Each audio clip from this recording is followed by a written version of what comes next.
Guys, എന്നുണ്ട് വിശേഷം? എല്ലാവരും അടിപൊളിയായിട്ടിരിക്കുന്നു വിചാരിക്കുന്നു. ഇന്ന് ഒരു ക്ലീനിങ് വ്ളോഗാണ്. അപ്പം ഞങ്ങൾ ഇവിടെ താമസം മാറിയതിനു ശേഷം ഞാൻ ഈ സ്റ്റോർ റൂം ഇത്ര ക്ലിയർ ആക്കി വെച്ചിട്ടില്ല. കാരണം എന്ന് പറഞ്ഞു കഴിഞ്ഞാൽ സമയമില്ല, പിന്നെ ഫസ്റ്റ് ഓഫ് ഓൾ മടി ഉണ്ടായിരുന്നു. അപ്പൊ ഇന്ന് എന്തായാലും ഒരു പെട്ടെന്നൊരു എനർജി വന്നിട്ട് എന്തായാലും ഒന്ന് ക്ലീൻ ചെയ്യാന്ന് വിചാരിച്ചു. അപ്പൊ അതിന്റെ വ്ളോഗാണ്. Stay tune. അപ്പം ഞാനിപ്പം ക്ലീനിങ് നടത്തിക്കൊണ്ടിരിക്കുകയാണ്. അപ്പൊ ഞാൻ എൻ്റെ ചെറിയൊരു സ്റ്റോർ റൂം നിങ്ങൾക്ക് കാണിച്ചു തരാം. അപ്പോൾ ഗൈസ്, ഇതായിരുന്നു എൻ്റെ സ്റ്റോർ റൂമിൻ്റെ ആദ്യത്തെ ഒരു കോലം എന്ന് പറയുന്നത്. ആകെപ്പാടെ മെസ്സായിട്ട് ഇങ്ങനെ ചുമ്മാ വലിച്ചു വാരി ഇട്ടിരിക്കുകയായിരുന്നു. കാരണം ഞങ്ങളിപ്പോൾ ഇവിടെ വന്നിട്ട് ഒരു 2 മാസത്തോളമായി.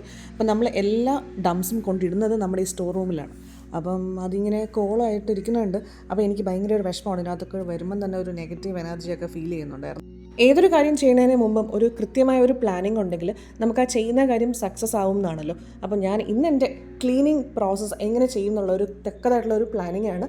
ആദ്യം ഞാൻ എല്ലാ സാധനങ്ങളും നമുക്ക് വേണ്ടതും വേണ്ടാത്തതുമായിട്ടുള്ള എല്ലാ സാധനങ്ങളും എടുത്ത് ആദ്യം ഇങ്ങനെ പുറത്തൊക്കെ വയ്ക്കുന്നു. പിന്നെ ഒന്ന് നന്നായിട്ടൊന്ന് ക്ലീൻ ചെയ്യുന്നു. പിന്നെ ഞാൻ പേപ്പറാണ് എടുത്തത്. അങ്ങനെ പേപ്പറൊക്കെ ഇട്ട് ഒന്ന് സെറ്റാക്കി അതിന് ശേഷം നമുക്ക് ആവശ്യമുള്ള സാധനങ്ങൾ ഇങ്ങനെ സെഗ്രിഗേറ്റ് ചെയ്യുന്നു, സോർട്ട് ചെയ്യുന്നു. എന്തൊക്കെ സാധനങ്ങൾ എവിടെ വയ്ക്കണം എന്ന്. ഏറ്റവും കൂടുതൽ ആവശ്യമുള്ള സാധനങ്ങൾ എൻ്റെ കയ്യെത്തും ദൂരത്തും എൻ്റെ കണ്ണെത്തും ദൂരത്തും മാത്രം വെച്ച് സെറ്റ് ചെയ്യാമെന്ന് വിചാരിച്ചു. പിന്നെ ഞാൻ അധികം എടുക്കാത്ത സാധനങ്ങളൊക്കെ ഏറ്റവും മേളിൽ ആ ഒരു റാക്കിൽ വയ്ക്കാനാണ് പ്ലാൻ ചെയ്തിരിക്കുന്നത്. പിന്നെ ഇതിനകത്ത് തന്നെ ഒരുപാട് എക്സ്പയർ കഴിഞ്ഞിട്ടുള്ള സാധനങ്ങളുണ്ട്. അപ്പോൾ അതൊക്കെ ഞാനിങ്ങനെ സോർട്ട് ചെയ്ത് മാറ്റി വയ്ക്കാനാണ് ഇപ്പം പ്ലാൻ ചെയ്യുന്നത്. അപ്പം ആ ഒരു പരിപാടിയാണ് ഇപ്പം നടന്നുകൊണ്ടിരിക്കുന്നത്. അപ്പം ഓൾമോസ്റ്റ് എൻ്റെ സ്റ്റോർ റൂമിലെ സാധനങ്ങളൊക്കെ ഇങ്ങനെ അടുക്കളയിലേക്ക് വന്നിങ്ങനെ നിറഞ്ഞിരിക്കുകയാണ്. ഇങ്ങനെ ഓരോന്നായിട്ട് ഇങ്ങനെ സെഗ്രിഗേറ്റ് വയ്ക്കുന്ന ഒരു ഗുണം എന്ന് പറഞ്ഞാൽ നമ്മൾ അടുത്ത പ്രാവശ്യം ഇനി ഷോപ്പിങ്ങിന് പോകുമ്പം നമുക്കറിയാം ഇനി എന്തൊക്കെ സാധനങ്ങളൊക്കെയാണ് ആവശ്യം, ഇനി എന്തൊക്കെ സാധനങ്ങൾ ഇവിടെ ഉണ്ടെന്നൊക്കെ ഉള്ളതിൻ്റെ ഒരു ക്ലിയർ ആയിട്ടുള്ള ഒരു ഔട്ട്ലുക്ക് നമുക്ക് കിട്ടും. കാരണം എനിക്ക് സംഭവിച്ചതെന്ന് പറഞ്ഞു കഴിഞ്ഞാൽ ഞാനിങ്ങനെ ഷോപ്പിങ്ങിന് പോകുമ്പം ഇങ്ങനെ നമ്മൾ ജസ്റ്റ് നോക്കാണ്ടാണ് പോകുന്നത്. കാരണം ഇങ്ങനെ മെസ്സായിട്ട് കിടക്കുമ്പോൾ നമുക്ക് എന്തായാലും നോക്കാനായിട്ടുള്ളൊരു ബുദ്ധിമുട്ടുണ്ടല്ലോ. അപ്പോൾ അതുകൊണ്ട് ഇങ്ങനെ ഡയറക്റ്റ് പോയി നമ്മൾ സാധനങ്ങൾ മേടിക്കുന്നു, തിരിച്ചു വരുന്നു. കൊണ്ടുവരുമ്പോഴാണ് കാണുന്നത് നേരത്തെ അതിൻ്റെ സാധനങ്ങൾ എന്തായാലും നമുക്ക് പാക്കേജിൽ ഉണ്ടായിരിക്കും എന്നുള്ളത്. അപ്പം നമുക്ക് മണി മാനേജ്മെൻറ്റ് എത്ര ഇമ്പോർട്ടൻ്റ് ആണെന്നുള്ളതിൻ്റെ ഒരു തക്കതായിട്ടുള്ള കാര്യം ശരിക്കും നമ്മൾ തുടങ്ങുന്നത് കിച്ചണിൽ നിന്നായിരിക്കും അല്ലേ.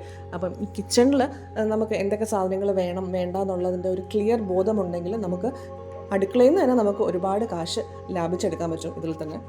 നമ്മൾ പിന്നെ സ്ഥിരം പറയുന്ന ഒരു കാര്യമാണല്ലോ, ഒന്നിനും സമയമില്ലാന്ന്, ഈവൻ വെള്ളം കുടിക്കാൻ പോലും സമയമില്ലാന്ന്. അപ്പോൾ നമ്മളിങ്ങനെ ചെറിയ ചെറിയ ജോലികളൊക്കെ ചെയ്യുന്ന സമയത്ത് നമ്മൾ മസ്റ്റായിട്ടും വെള്ളം കുടിക്കും. പിന്നെ നമുക്ക് കുറച്ച് എൻ്റർടൈൻമെൻറ്റും ഒക്കെ വേണം. പാട്ടും സിനിമയും ഒക്കെ നമുക്ക് ഈ ഒരു സമയത്ത് കാണാൻ പറ്റുമ്പോൾ നമുക്ക് അത് ഭയങ്കര റിലാക്സിങ്ങും കൂടിയാണല്ലോ അല്ലേ.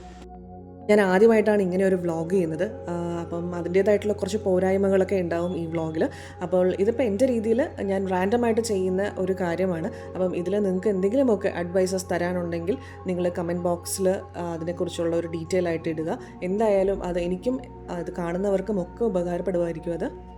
ശരിക്കും പറഞ്ഞാൽ ഈ ഒരു ചെറിയൊരു സ്റ്റോർ റൂം ക്ലീൻ ചെയ്യാനായിട്ട് ഒരു 45 മിനിറ്റ്സിൻ്റെ ഒക്കെ ആവശ്യമേ വരത്തുള്ളൂ. പക്ഷേ ഈ സാധനങ്ങളൊക്കെ ഇങ്ങനെ വലിച്ചു വാരി ഇട്ടും പിന്നെ അതിനകത്ത് കയറുമ്പോൾ തന്നെ ഒരു നെഗറ്റീവ് എനർജി ഫീൽ ചെയ്യുന്നത് കൊണ്ട് മാത്രമാണ് ശരിക്കും ഞാനിങ്ങനെ കുറച്ച് ദിവസമായിട്ട് ഇങ്ങനെ പിന്നെ ചെയ്യാം ഈ പ്രോക്രാസ്റ്റിൻ ചെയ്യത്തില്ലേ, നമുക്കിത് നാളെ ചെയ്യാമെന്ന്. പിന്നെ അത് നടക്കാതെ വരും. പിന്നെ എനിക്കിപ്പം ഏത് റൂമൊക്കെ ക്ലീൻ ചെയ്താലും നമ്മുടെ മറ്റുള്ള റൂംസൊക്കെ നല്ല ക്ലീൻ ആയിരിക്കും. പക്ഷേ ഈ ഒരു സ്റ്റോർ റൂം മാത്രം ഇങ്ങനെ കിടക്കുമ്പം നമ്മുടെ ബ്രെയിനിൽ ഒരു സ്ഥലത്ത് ഇങ്ങനെ ക്ലട്ടർ ചെയ്ത് ഇങ്ങനെ കിടക്കുന്ന ഒരു ഫീൽ ഉണ്ടല്ലോ. അപ്പം എത്രയൊക്കെ ഇങ്ങനെ വൃത്തിയാക്കി ഇട്ടാലും എന്തോ ഒരു ഒട്ടും സാറ്റിസ്ഫൈഡ് ആവാത്തൊരു മൂഡായിരുന്നു എനിക്ക്. അപ്പോൾ ശരിക്കും ഈ ഒരു സ്റ്റോർ റൂമിൽ കയറുമ്പോൾ ഇങ്ങനെ കിടക്കുന്നത് കൊണ്ടാണെന്നുള്ളത് എനിക്ക് പിന്നെയാണ് മനസ്സിലായത്. അങ്ങനെ എൻ്റെ ക്ലീനിങ് പ്രോസസ്സൊക്കെ ഓൾമോസ്റ്റ് ഇങ്ങനെ സെറ്റ് ആയിക്കൊണ്ടിരിക്കുകയാണ്. അപ്പോൾ ഞാനിവിടെ നന്നായിട്ടൊന്ന് തൂത്ത് വൃത്തിയാക്കിയതിന് ശേഷം ഒന്ന് പത്രമൊക്കെ ഇട്ട് അങ്ങ് സെറ്റ് ചെയ്തു. ഇനി നമ്മൾ പുറത്തിരിക്കുന്ന അത്യാവശ്യ സാധനങ്ങൾ, അതായത് എക്സ്പയറി ഒക്കെ നോക്കിയതിന് ശേഷം സെഗ്രിഗേറ്റ് ചെയ്ത് വയ്ക്കാനാണ് പ്ലാൻ ചെയ്തിരിക്കുന്നത്. അപ്പോൾ സെഗ്രിഗേറ്റ് ചെയ്ത് വയ്ക്കുക എന്ന് പറയുന്നത് ഈ ക്ലീനിങ് സാധനങ്ങളൊക്കെ ഒരു സ്ഥലത്തും, പിന്നെ നമ്മുടെ ടോയ്ലറ്റിൽ യൂസ് ചെയ്യുന്ന സാധനങ്ങളൊക്കെ ഒരു സ്ഥലത്ത്, പിന്നെ ടിഷ്യൂ പേപ്പേഴ്സ്, പിന്നെ നമ്മൾ ഈ ഗ്രോസറീസ് ഉണ്ടല്ലോ, ഡെയിലി യൂസ് ചെയ്യുന്ന ഗ്രോസറീസ്, അതൊക്കെ ഇങ്ങനെ എൻ്റെ കയ്യത്തും ദൂരത്തൊക്കെ ഇങ്ങനെ വെച്ച് ഞാൻ സെറ്റ് ചെയ്തു. പിന്നെ ഈ നമ്മൾ രാവിലെ എടുക്കുന്ന പാത്രങ്ങളൊക്കെ ഓടാനാണല്ലോ ഈ രാവിലെയുള്ള സമയമാണല്ലോ ഏറ്റവും വലിയ ധൃതിയുള്ള ടൈം. അപ്പോൾ ഞാൻ ഏറ്റവും കൂടുതൽ സ്ട്രഗിൾ ചെയ്യുന്ന സമയം എന്ന് പറഞ്ഞു കഴിഞ്ഞാൽ ഞാൻ എവിടെയൊക്കെയാണ് എൻ്റെ പാത്രങ്ങൾ ഇരിക്കുന്നു എന്നൊക്കെ തപ്പിയാണ് എൻ്റെ ടൈമൊക്കെ പോകുന്നത്. അപ്പോൾ ഞാൻ എന്തായാലും ഏറ്റവും താഴത്തെ റാക്കിൽ ഞാൻ ഡെയിലി യൂസ് ചെയ്യുന്ന പാത്രങ്ങളും അങ്ങനത്തെ സാധനങ്ങളൊക്കെയാണ് ഇങ്ങനെ വെച്ചിരിക്കുന്നത്.